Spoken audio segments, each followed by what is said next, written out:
Assalamualaikum warahmatullahi wabarakatuh. Nama saya Rika Aulia Safitri dengan NPM 719710372. Di sini saya akan menjelaskan hasil laporan praktikum Kingdom Plante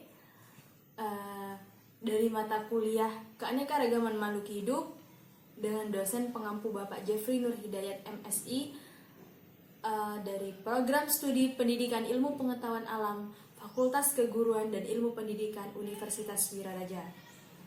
Baik, yang pertama yaitu judulnya Kingdom Plante. Tujuan dari praktikum kali ini yaitu untuk menjelaskan morfologi dari tumbuhan paku, bunga sepatu, bunga mawar, dan juga tumbuhan lumut.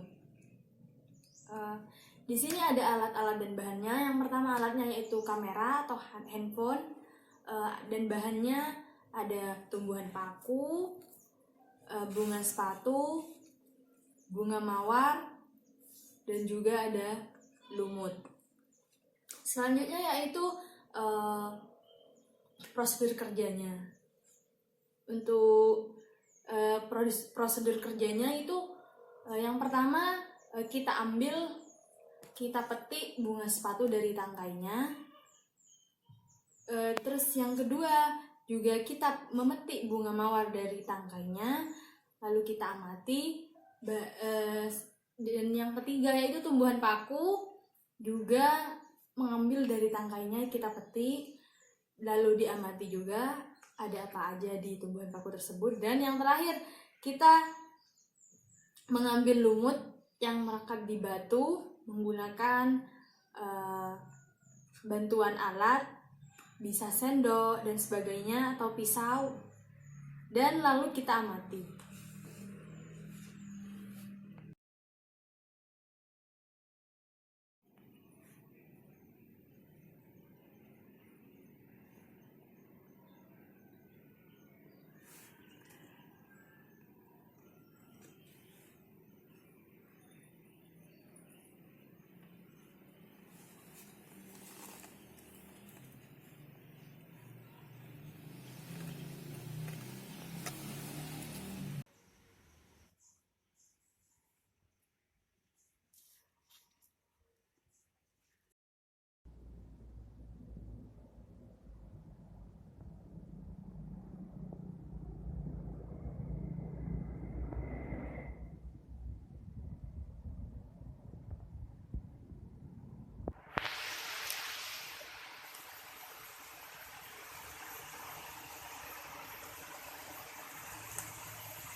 Baik, di sini selanjutnya yaitu pembahasan. Yang pertama saya akan membahas tentang bunga sepatu atau kembang sepatu terlebih dahulu. Di sini bunga sepatu ini merupakan tumbuhan yang tumbuhnya itu cukup tinggi, yaitu 2 hingga 5 meter. Namun yang biasa kita lihat di halaman atau taman sekitar rumah kita yang selalu rapi, pertumbuhannya itu tidak maksimal dan ukurannya tidak terlalu tinggi. Daun tanaman kembang sepatu ini berbentuk oval atau bulat telur. Ukurannya tidak terlalu besar dan bagian ujungnya yang meruncing. Bunga sepatu ini terdiri dari 5 kelopak. Lalu terdapat 1 kelopak tambahan, yaitu yang berfungsi melindungi kelopak bagian dalam. Dan struktur ini membuat bunga sepatu terlihat terdiri dari beberapa bagian. Tangkai putihnya itu berbentuk silinder memanjang, dan juga sementara tangkai sarinya berbentuk oval dengan taburan serbuk sari. Bentuk bunga sepatu ini menyerupai trompet dengan ukuran cukup besar, yaitu dengan diameter sekitar 6 cm hingga 20 cm. Arah mekar bunga kembang sepatu ini menghadap ke atas, ke samping, atau ada yang ke bawah.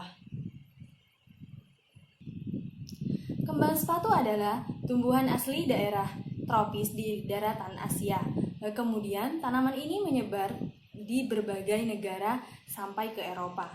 Kembang sepatu ini termasuk tanaman dengan ketinggian antara 4 sampai 8 meter. Memiliki batang yang berstruktur keras serta bercabang yang banyak. Cukup dalam dan kuat perakarannya sehingga batang tumbuh tegak dan kokoh. Dikutip dari Dali Marta tahun 2005. Kembang sepatu juga memiliki bunga yang tunggal yang keluar dan bunga yang tunggal dari ketiak daun. Ukurannya yaitu 1 sampai 4 cm panjang tangkai bunganya serta mengurai dengan 5 mahkota yang tersusun berbentuk trompet atau lonceng. Helaian mahkota ini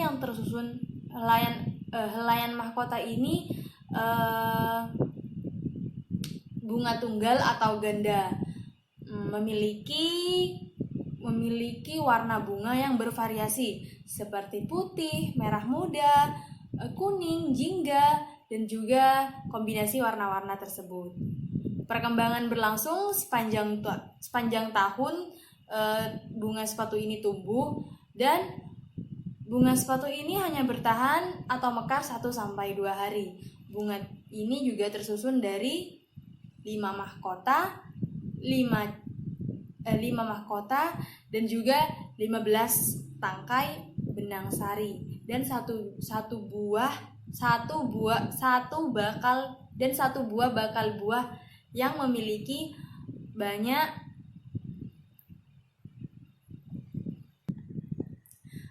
ruang.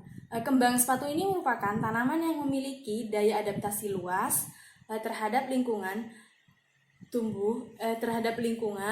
baik di daerah subtropis maupun tropis. Dikutip dari Dali Marta tahun 2005. Bunga kembang sepatu ini adalah tanaman yang tumbuh subur di beberapa negara seperti Indonesia, yang salah satunya dapat digunakan sebagai obat-obatan. Bunga sepatu ini berkhasiat untuk bisul, radang selaput lendir di hidung, sariawan, mimisan, dan gondongan. Dikutip dari Dali Marta tahun 2005. Selanjutnya yaitu saya akan menjelaskan tentang morfologi bunga mawar. Dari bagian batangnya yaitu batang jenis ini biasanya berbentuk bulat dan panjang serta tidak beraturan. Pada batang bunga mawar ini terdapat duri-duri yang batangnya bercabang-cabang. Batang tanaman dari bunga mawar ini berwarna hijau keabu-abuan. Ada juga yang kecoklatan dan hijau lumut. Batang bunga mawar ini berfungsi sebagai penyokong cabang dan bunga pada tanaman bunga mawar tersebut. Tetapi bentuknya yang terbilang kecil ini dapat menyebabkan batang bunga mawar tersebut mudah rentan saat diserang oleh predator. Yang selanjutnya yaitu daun. Bunga mawar ini memiliki sekitar 5-9 anak daun pada satu cabangnya. Bentuknya yaitu bulat kecil memanjang, memiliki ukuran sekitar 2-3 cm. Ada yang berbentuk meruncing, ada juga yang berbentuk bergerigi. Dan contohnya yang ini kayaknya bergerigi. Daun bunga mawar ini tumbuh menopang pada batang. Biasanya terletak pada bagian tangkai dengan ukuran panjang 1 sampai dengan 2 cm. Daun bunga mawar ini berwarna hijau muda dan juga hijau tua. Selanjutnya yaitu bagian bunga. Bunga pada tanaman ini berbentuk hampir bulat yang terdiri dari beberapa lapisan bunga yang berjumlah lebih banyak atau sekitar 20-26 lapis pada bunga. Bahkan bisa lebih besar tergantung dari kecilnya ukuran bunga tersebut. Bunga mawar ini memiliki beberapa variasi warna. Ada yang berwarna merah, putih, dan ada juga yang berwarna kekuningan. Dan saya di sini memilih warna putih. Mawar atau yang dijuluki segala ratu bunga karena keindahannya, keanggunannya, dan juga keharumannya. Tanaman hias ini memiliki nilai ekonomi yang tinggi, diminati konsumen, dan dapat dibudidayakan secara komersional dan terencana sesuai dengan permintaan pasar. Dikutip dari Santika tahun 1996. Berdasarkan kegunaannya, mawar dikelompokkan ke dalam bunga potong, bunga tanam, bunga tabur, dan juga mawar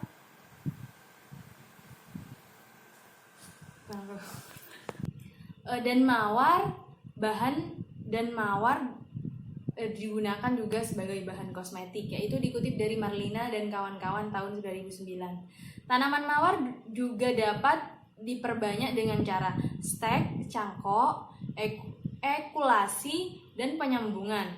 Namun pada umumnya perbanyakan bunga mawar ini dilakukan dengan cara penyambungan. Mawar merupakan tanaman tahunan atau perennial yang merupakan struktur batang berkayu keras, berduri, bercabang banyak, menghasilkan bunga. Dan juga biji secara cukup banyak, antara lain yaitu Rose odorata, Ochroulege, dan Rose Fotida presiana, yaitu di Amerika Serikat, dan juga Rose Visola dan Rose Carina di Turki.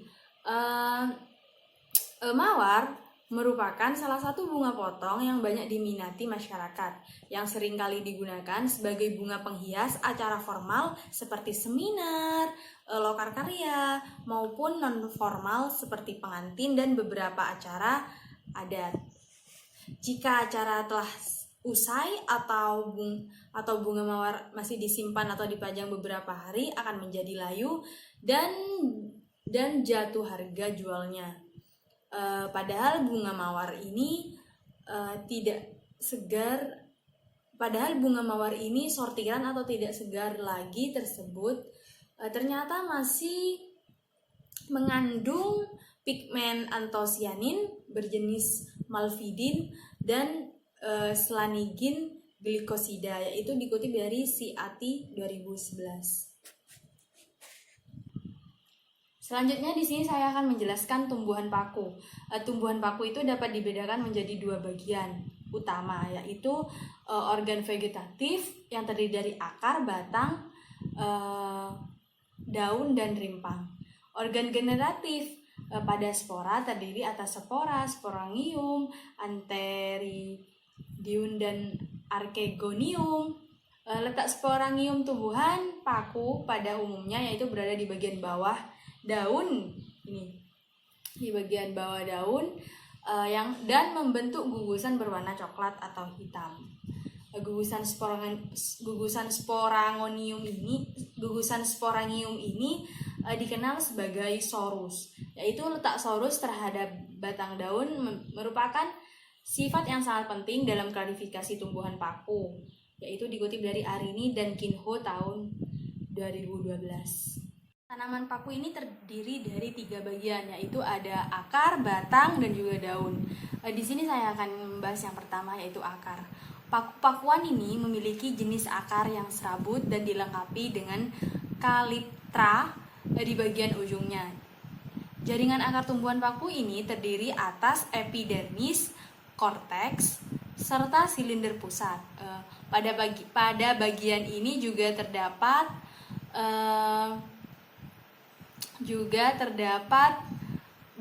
berkas pengangkut berkas pengangkut yaitu xilem dan phloem. Fungsi akar pada tumbuhan paku ini juga sebagai alat penopang agar dapat tumbuh dengan tegak. Selanjutnya yaitu pada batang. Batang pada tumbuhan paku ini mempunyai struktur yang sama dengan akarnya, yaitu terdiri dari beberapa lapisan, yaitu yang pertama epidermis, korteks, dan juga silinder pusat. Para peneliti menganggap akar dan batang tanaman ini sebagai satu bagian yang sama, di mana separuh batang tumbuhan paku ini hidup di dalam tanah. Tinggi batang tanaman paku ini sangat bervariasi, mulai dari yang pendek setinggi 2 cm hingga yang paling tinggi dapat mencapai 5 cm. Dan juga sampai dengan 6-7 cm. Ketika tersebut yaitu dipengaruhi oleh lingkungan hidup atau habitatnya. Jenis yang hidup di air umumnya yaitu lebih pendek, sedangkan jenis tumbuhan paku yang hidup di darat yaitu cenderung berukuran besar dan tinggi. Salah satu jenis tumbuhan paku yang hidup di darat atau mampu mencapai ketinggian 5 cm adalah paku tiang. Adapun bentuk fisik tumbuhan paku juga bervariasi, mulai dari yang berbentuk lembaran, mirip pohon dan juga perdu, hingga menyerupai bentuk tanduk rusa. Selanjutnya yang ketiga yaitu bagian daun. Daun paku adalah bagian paling atas dari tumbuhan ini. Daunnya terdiri dari lapisan epidermis, pembuluh pengangkut berupa xilem dan floem, serta mesofil. Ukuran daun tumbuhan paku ini dapat dibagi menjadi 2 jenis, yaitu yang pertama daun makrofil yang berukuran besar dan juga daun mikrofil yang berukuran kecil. Daun makrofil mempunyai ukuran yang besar dan memiliki tangkai. Sistem pertulangan daun ini yaitu bunga karang, sistem pertulangan daun yaitu bunga karang, jaringan tiang, dan terdapat stomata dengan bekas mesofilnya. Sedangkan daun mikrofil berukuran lebih kecil dan belum mempunyai tangkai dan juga pertulangan serta berbentuk seperti sisik atau rambut. Yaitu jenis tumbuhan paku juga dapat dibagi menjadi 2 bagian berdasarkan spora yang dihasilkan. Jenis pertama adalah tumbuhan paku yang bisa menghasilkan spora disebut sporofil. Kemudian jenis yang kedua yaitu adalah daun yang tidak menghasilkan spora dan disebut sebagai tropofil. Selain sporofil, daun yang menghasilkan spora juga disebut dengan daun fertil, karena spora yang dihasilkan nantinya akan bermanfaat untuk proses reproduksi. Sementara daun yang tidak menghasilkan tropofil juga dikenal dengan daun steril, sebab daun ini memiliki peran penting dalam proses fotosintesis yang nantinya membentuk glukosa. Selanjutnya yaitu ada yang keempat, tumbuhan lumut. Tumbuhan lumut ini memiliki ciri-ciri yang berbeda dengan tumbuhan yang lain. Tumbuhan lumut ini ada yang berbentuk tumbuhan kecil dan tegak seperti lumut daun, ada yang berbentuk lembaran seperti lumut hati, dan juga ukuran lumut bervariasi. Pada tumbuhan lumut kecil yaitu yang tingginya mencapai 1 hingga 2 cm, sementara yang berukuran besar dengan tinggi 20 sampai 40 cm. Tumbuhan lumut kecil ini berdiri tegak dan mempunyai bagian tubuh yang mirip akar atau rizoid, batang dan daun, serta tidak memiliki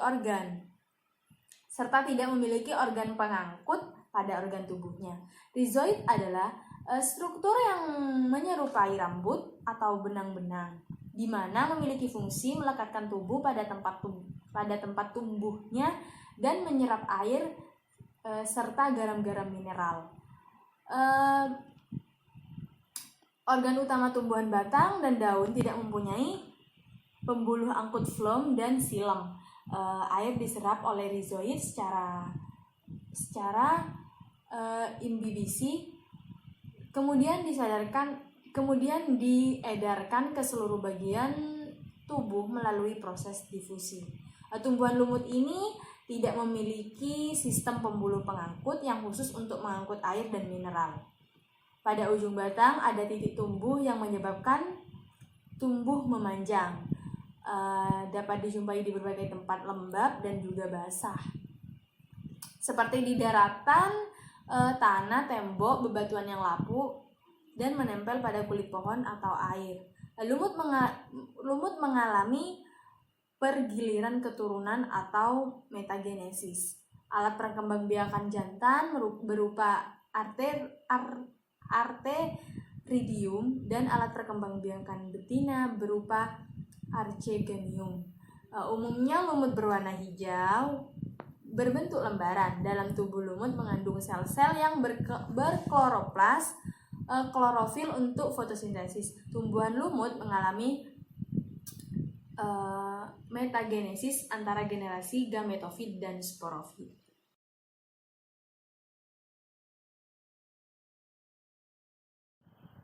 Yang terakhir yaitu kesimpulan.